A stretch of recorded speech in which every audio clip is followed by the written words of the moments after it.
Monsieur le Premier ministre, Messieurs les ministres, Messieurs les députés, Mesdames et Messieurs les sénateurs, Monsieur le directeur de cabinet du Président de la République, Messieurs les préfets, Messieurs les ambassadeurs, Messieurs les conseillers à la Présidence de la République, Madame la directrice de cabinet de Madame la ministre Nathalie Kosciusko-Morizet, Madame la directrice adjointe de cabinet de Monsieur Thierry Mariani, Messieurs les sous-préfets, Mesdames et Messieurs membres du Conseil économique, social et environnemental, Mesdames et Messieurs les directeurs et chefs de service déconcentrés de l'État, Messieurs et Mesdames les présidents et membres des chambres françaises de commerce et d'industrie, Mesdames et Messieurs les présidents de sociétés, Mesdames et Messieurs les présidents, directeurs généraux, délégués généraux d'associations et d'organisations professionnelles, enfin, Mesdames et Messieurs les conseillers du commerce extérieur de la France, ma très chère famille, mes très chers amis, d'abord merci. Merci d'être... Merci à vous tous et à vous toutes qui me faites ce très grand plaisir de partager ce moment. Je suis désolé, j'arrive pas à me remettre. Pourtant, j'en fais des discours toute l'année, partout dans... Je sais vous vendre n'importe quoi, mais...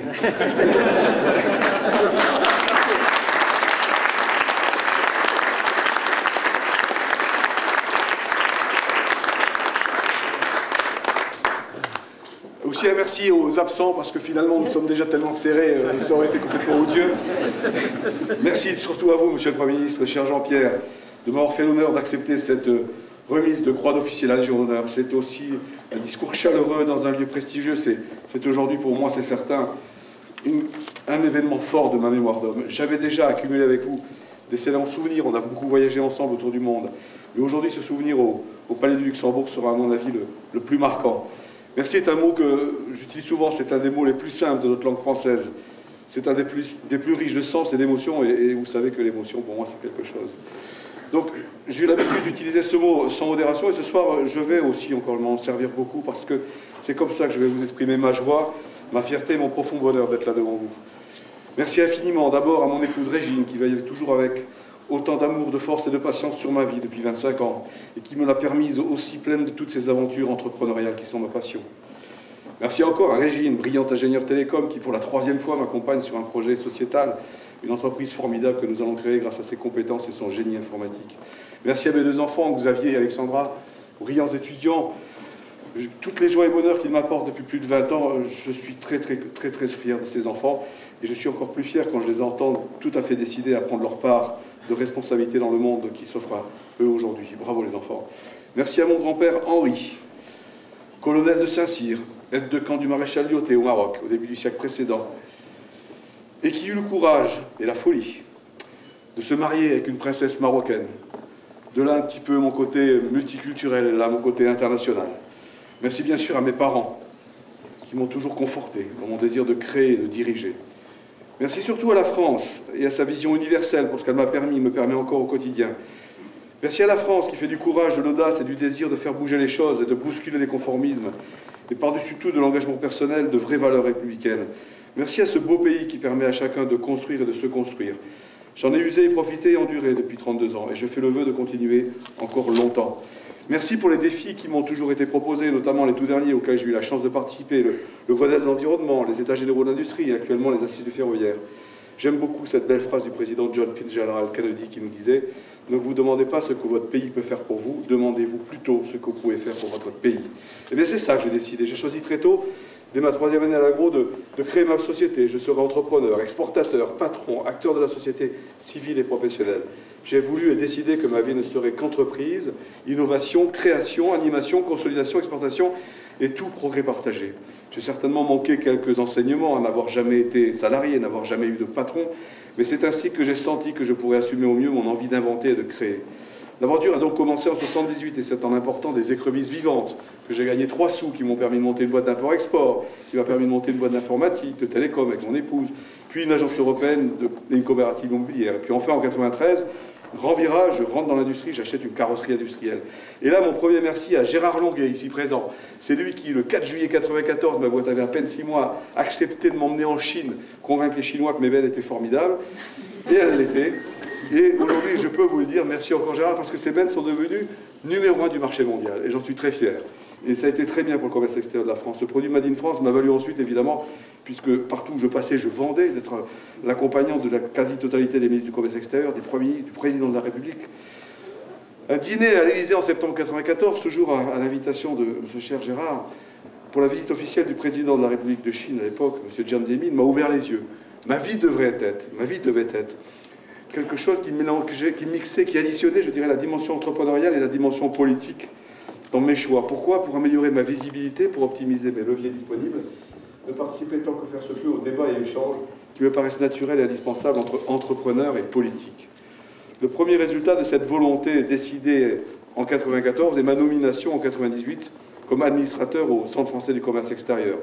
Ensuite, conseiller du commerce extérieur, ensuite administrateur et enfin vice-président du BIFrance. En parallèle, je suis nommé administrateur de l'Agence française pour la création d'entreprises auprès d'Agnès Bricard, qui doit être par là, qui maintenant est devenue l'honorable présidente de l'Ordre des experts comptables. Et là, dans ce monde public, j'agis comme dans mes entreprises.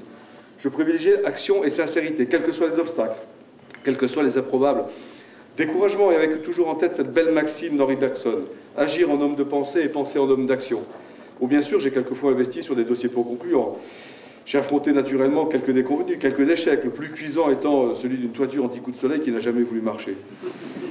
Quelle que soit l'entreprise créée, succès ou pas, je me suis toujours efforcé de valoriser le plus possible les rencontres et les belles aventures humaines qui m'ont été permises. Mon vrai capital à 56 ans, ce sont mes relations humaines, c'est ça ma vraie richesse. Tous mes amis, femmes et hommes d'entreprise qui sont avec nous ce soir, au premier rang duquel Jean-François Roubaud, président de CGPME, entrepreneur lui-même, savent bien, comme nous les entrepreneurs, nous sommes exposés, et quelque part, comme le doute nous habite plus souvent que vous ne le croyez. Ce soir est donc une belle occasion de remercier tous mes proches, tous mes collaborateurs, toute ma famille, bien sûr, pour me donner tous les matins le courage et l'envie de me battre pour mes projets, qui, dois-je l'avouer, de temps en temps sont un peu originaux. Ma grande bascule du commerce extérieur au transport, merci Monsieur le Premier ministre d'avoir rappelé, j'ai été décoré de la Légion d'honneur en 2003 au titre du commerce extérieur, puisque effectivement ça faisait 10 ans que je battais semelle sur le monde entier, avec mes petites bennes et d'autres. Et bien cette année, je suis décoré au titre du transport. Certains me diront, mais qu'est-ce que c'est que cette histoire? Cette histoire, c'est que entre le transport, entre le commerce extérieur et le transport, il y a une voie bien naturelle qui pour moi a été une voie ferroviaire. J'ai créé en 1999 avec un type formidable qui s'appelle Robert Laure en Alsace, une boutique qui s'appelle Modalor, je ne devrais pas dire une boutique, c'est une vraie industrie. Et avec Robert Laure, nous nous sommes battus, lui avec sa puissance industrielle, moi avec la puissance de ma conviction, mon culot comme on dit, et pour mettre ces sacrés camions sur le train. Alors ça, c'est pas fait tout seul. Hein. Je voudrais remercier pour cette étape très dure et très passionnante de ma vie Jean-Claude Guessot, un ministre formidable qui a poussé tout le monde, Claude Martinan qui à l'époque venait de créer RFF et a pris ce premier dossier sous le bras, Francis Roll-Tanguy, Sophie Mougard, Marc Papinuti, Michel Bouvard, Hervé Guémard, Philippe Essig, Patrice Rollin, toute une équipe formidable qui nous a permis enfin, en 2003, de constater qu'on pouvait mettre des camions sur le train entre la France et l'Italie.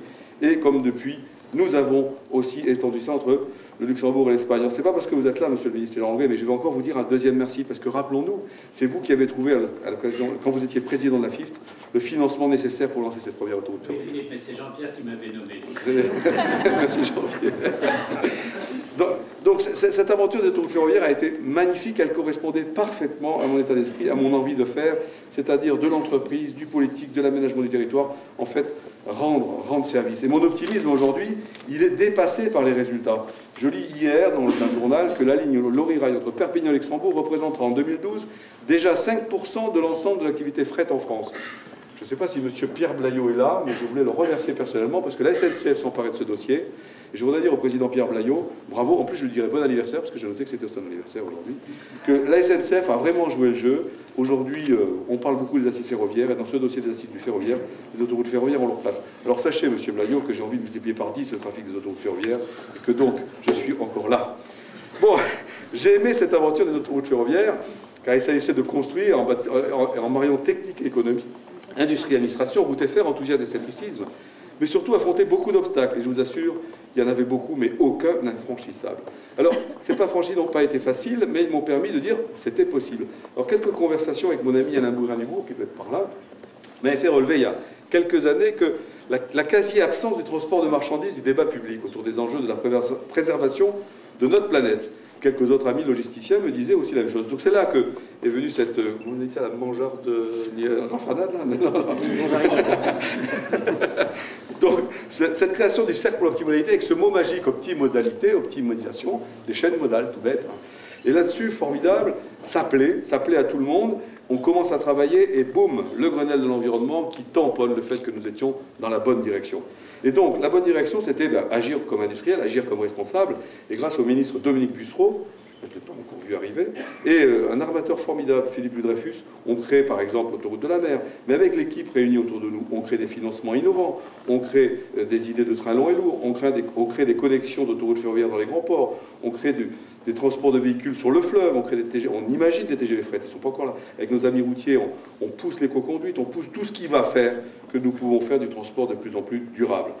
En fait, l'optimodalité, c'était et c'est toujours ma façon de respecter mon engagement d'entrepreneur agronome. Un entrepreneur agronome, c'est quoi pour moi? C'est faire du bien à la planète en respectant les impératifs économiques. Donc rien n'aurait pu se faire sans l'enthousiasme dont vous voyez qu'une fois que je suis débarrassé, je me relance, et l'engagement de tous les professionnels du transport. Et je veux les remercier d'avoir cru tout de suite à ce nouveau paradigme qui maintenant est inscrit, je dirais même dans les textes européens, grâce à mon ami Hubert Guigonis, ici présent aussi. Alors, mention spéciale, bien sûr, à VNF, à SNCF, à Eiffage, à TLF, à la Caisse des dépôts, au groupe Louis Dreyfus, qui ont été là le premier jour, qui siègent toujours à notre conseil d'administration et nous ont toujours donné les moyens de travailler et de nous développer. Et puis, faisons un petit peu les choses comme elles sont. On est en France et rien ne se fait sans compréhension au sommet quand vous parlez d'un sujet de société, puisque le ferroutage est un sujet de société. Et donc, je voudrais quand même dire et souligner que rien n'a pu être réalisé dans cette affaire sans la bienveillante attention de l'État, et notamment au sommet de l'État, d'abord comme directeur de cabinet de M. Borloo, puis maintenant comme directeur de cabinet du Président de la République, M. le Préfet Frémont, que je remercie très sincèrement, et en plus qui m'a fait l'honneur de venir ce soir. Merci encore, M. le Préfet Frémont. Ceci étant, nous sommes en crise, nous sommes en train de nous battre, nous les entrepreneurs, et je suis convaincu, malgré tout ce qu'on vous dit, que l'histoire de notre pays a été belle et grande grâce à l'innovation et que nous devons continuer à être aux avant-postes de l'innovation. Nous sommes un pays qui innove et qui crée, c'est dans l'ADN français. Et l'ère de mutation-révolution qui s'annonce sera nôtre si nous savons prendre le virage. L'Europe a largement les moyens de tenir son rang de leader mondial si nous décidons de réfléchir et agir ensemble. Modalor était sur les rails, l'optimodalité est devenue quasiment un standard européen. Je me suis rappelé cette belle déclaration d'Albert Camus. La vraie générosité envers l'avenir consiste à tout donner au présent. Alors j'ai décidé de redonner au présent. Donc sur ces 18 derniers mois, j'ai décidé de ne pas me reposer, mais de créer 3 nouvelles sociétés. 3 nouvelles sociétés dont la première, la plus connue maintenant, c'est JKPM, premier réseau social d'affaires, anonyme et international, dédié au commerce extérieur de la France dans un premier temps, et puis qui maintenant envahit le territoire national. Et là, je veux remercier mes amis du MEDEF, de la CGPME, des CCI, du CNCCEF, de l'OSCI, du TPE et des TPE qui sont là ce soir et qui ont déjà adhéré à ce magnifique réseau à la française. 91 pays déjà nous sont conquis, 1 million de contacts, et je pense que les Américains seront battus d'ici 2 ans. Donc, soyez sûrs que nous avons inventé quelque chose de formidable en France dans les réseaux sociaux d'affaires. Deuxième création, plus en regard de ma vie de transporteur, d'organisateur de transport, l'Agence européenne de notation extra-financière TKV. Mais oui, puisque nous sommes arrivés à un constat. Nous avions mis en place des tas de solutions pour que nos chargeurs aillent sur la voie d'eau, aillent sur la mer, aillent sur le rail, mais ils n'étaient pas motivés. Alors comment vous faites pour motiver un mauvais élève? Vous lui donnez des notes. Donc nous avons créé une agence de notation avec tous nos amis du développement durable, tous nos amis de la logistique, tous nos amis du transport, et figurez-vous qu'en premier rang des volontaires de cette affaire, nous avons les chargeurs qui sont contents de trouver en face de quelqu'un, ou du moins une grande entreprise qui maintenant va leur permettre d'être régulièrement notés et justement notés. Donc cette idée, née seulement 3, 4, 5, 6 mois dans sa forme, a été pour moi un bain de jeunesse. Je me suis retrouvé comme en 2007 quand j'ai créé l'optimodalité, c'est-à-dire que j'ai commencé à prendre mon téléphone, j'ai commencé à asséner des rendez-vous à tout le monde, j'ai secoué tout ce qui bouge dans le développement durable en France, j'ai fait des présentations terribles à tout le monde, notamment, et je le remercie de m'avoir écouté de si longtemps, monsieur Pierre Ducret, président, directeur général de CDC Climat qui nous suit, Fabien Herlot et Bernard Elselen de la SNCF qui ont compris aussi les enjeux, et donc je suis ravi en ce moment d'être dans ce parfum d'enthousiasme. En quelques semaines, nous avons réuni une gouvernance de plus de 30 personnes, avec des personnalités reconnues au plan européen. Nous avons un nombre d'entreprises volontaires incroyable. Et nous avons, je peux vous le dire, vous êtes bien volontairement invités, nous sommes ici au Sénat la semaine prochaine, grâce aux diligences de notre éternel ami, le sénateur Louis Nègre, pour lancer avec le ministre Thierry Marani et une centaine de personnalités cette agence qui va marquer, à mon avis, une étape dans l'économie durable. Donc merci à tous mes amis du nouveau du développement durable. Je ne peux citer, il y en a beaucoup dans la pièce, mais je vais citer quelques dames qui me sont très chères dans ce dossier, qui sont Bettina Laville, Geneviève Ferron, Fanny Picard, Elisabeth Jaskulke, et bien évidemment, la 5e, mention spéciale du jury, félicitations, Madame Navarre, Marie-Josée, mon éternel complice depuis 4 ans dans l'optimodalité, qui accepte depuis quelques semaines avec moi de se défoncer pour la réussite de cette agence. Je saluerai aussi rapidement mais sincèrement Madame Nathalie Kosciusko-Morizet qui, depuis le début dans cette affaire, nous a toujours soutenus. En finale, dernier projet, et j'en terminerai là, petit projet très intéressant pour la mobilité durable qui a été mis au point par mon ami Pierre Braunwald. Enfin, on a inventé en France l'e-voiturage qui, remplaçant le covoiturage, va permettre enfin, mais je ne vais pas vous faire un exposé commercial ce soir, d'avoir une vraie solution pour diminuer le nombre de voitures en périphérie et dans les grands centres urbains grâce à une meilleure utilisation des moyens techniques de positionnement. Je passe quand même un petit message à mon amie Sophie Mougard, directrice générale du STIF, à mon ami Guy Lebras, directeur général du GART, à Jean-Pierre Ferrandou, directeur général de SNCF Proximité, et à Stéphane Torres, qui représente les employeurs du sud de Paris. J'ai besoin de vous pour que ce schéma fonctionne et vous m'aurez bientôt au téléphone. L'export est ma vie, l'export est ma passion, et tous ces sujets, si vous avez été un peu attentif, malgré le fait que je parle beaucoup et beaucoup vite, et beaucoup trop vite, sont tous orientés export, parce que peut-être ma culture franco-marocaine, mon origine marocaine font que je suis définitivement un garçon de l'international. Et j'ai eu la chance, et j'ai la chance aujourd'hui de faire partie d'une magnifique équipe de France de l'export. J'en profite pour remercier vraiment deux personnes extraordinaires qui me laissent épanouir mes forces de proposition au sein d'un puissant établissement public qui s'appelle UbiFrance. Je remercie donc le président Alain Cousin et Christophe Lecourtier avec qui depuis 12 ans, pas pour eux deux, mais depuis 12 ans dans cette mesure, j'ai grand plaisir à travailler et à faire tant que faire se peut, avancer le message des entrepreneurs dans un des grands établissements publics. Merci aussi aux amis de l'équipe de France, M. François David, ici présent, président de la COFAS, nos amis d'Oseo, Joël Dardot, son directeur général, et Alain Rinck, son directeur de l'international. Évidemment, le comité national des conseillers du commerce extérieur, avec mon ami Bruno Durieux, ici présent, le président, et de nombreux CCE dans la pièce. Nos amis de la CCIP, en la personne de Pierre-Antoine Gailly, son président, qui siège aussi avec nous chez UbiFrance, et puis évidemment le MEDEF international, avec Michel Guilbault, le directeur général, et Thierry Courtaigne, et le président de la commission internationale du MEDEF, M. Frédéric Sanchez, sans oublier les privés. L'équipe de France a aussi une division privée, c'est l'OSCI avec son président, Gilles Rémy. Voilà donc plus de 30 ans qu'au travers de ces nombreuses entreprises, organisations et institutions, j'ai la joie de travailler avec des femmes et des hommes partageant la même passion, celle d'entreprendre et de réussir pour un bonheur partagé. Je ne peux citer tout le monde, mais beaucoup d'entre eux sont là, mes anciens et nouveaux associés, mes anciens et nouveaux collaborateurs, mes anciens et nouveaux partenaires, mes anciens et nouveaux amis politiques ou en face de l'être. Beaucoup sourient à l'idée que j'appelle tout le monde mes amis. Impossible d'en avoir autant, me dit-on. Eh bien, moi, je peux vous dire qu'il suffit de le penser pour être heureux. Et moi, je suis très heureux. Et la vie élimine de toute façon tous ceux qui seraient pour moi des erreurs d'appréciation. C'est donc sans aucun doute ce soir, ce travail en commun avec vous tous, mes amis, plus que ma personne qui est honorée. J'avais choisi en 2003 de me faire remettre les insignes de chevalier de la Légion d'honneur de manière très discrète par M. Seyer. Nous n'étions qu'une petite vingtaine. Cette fois-ci, j'ai fait un choix tout différent, car cette fois, je me suis dit qu'il était bien de marquer que c'était tout un écosystème entrepreneurial qui était honoré ce soir. Si j'ai quelques mérites, mes amis ici présents, vous en avez beaucoup plus que moi. J'ai donc essayé de ce soir de rassembler les acteurs et représenter de ce que j'appelle les forces vives de mon quotidien. Aussi ceux et celles qui ont été de près ou de loin dans ma vie, dans mon histoire personnelle, amicale, sociale et professionnelle. Vous êtes venus très nombreux, j'en suis fort heureux, je vous en remercie de nouveau très sincèrement. C'est ensemble que nous nous efforçons de servir l'économie de notre pays, celle de l'Europe, et d'être les témoins, et nous en avons bien besoin, d'un optimisme entrepreneurial. Nous avons une même ambition, faire réussir la France, mais aussi au-delà apporter notre pierre à l'édifice européen et devenir acteur efficace du nouveau scénario qui va dessiner la planète du XXIe siècle. Il est de notre responsabilité personnelle et collective de protéger le nouveau monde qui se dessine et de ne pas le laisser souffrir de nos excès passés. Alors je voudrais que nous nous consacrions tous à trouver des solutions pour renverser ce cycle infernal et rebondir vers des nouveaux paradigmes plus équitables, plus respectueux de l'autre et de notre écosystème. Il y a, paraît-il, sur 100 km² de désert sahérien, moyen de récupérer assez d'énergie pour toute l'Europe. Notre planète n'est vraiment pas à bout de souffle, quoi qu'on vous en dise. Soyons entrepreneurs, serrons-nous les coudes, réfléchissons à global escient. Je suis sûr que l'intelligence et le génie humain peuvent permettre à chacun de trouver sa part de bonheur et de richesse, tout en respectant l'autre. Vous l'avez tous vu, vous l'avez tous su, je suis plus un homme de devoir que de pouvoir. Et je vous remercie d'avance, et les uns et les autres, de m'accorder encore sur les prochaines années votre aide et vos encouragements si indispensables pour réussir mes projets, nos projets. Voilà, j'en ai terminé avec ma longue litanie. Veuillez m'excuser d'avoir pris tant de temps, j'ai eu du mal à démarrer. Merci encore à tous et à chacun. Merci encore, cher Jean-Pierre. Et il est temps maintenant de se rafraîchir, et je vois que le buffet est dressé, et profitons donc de ce beau moment d'amitié.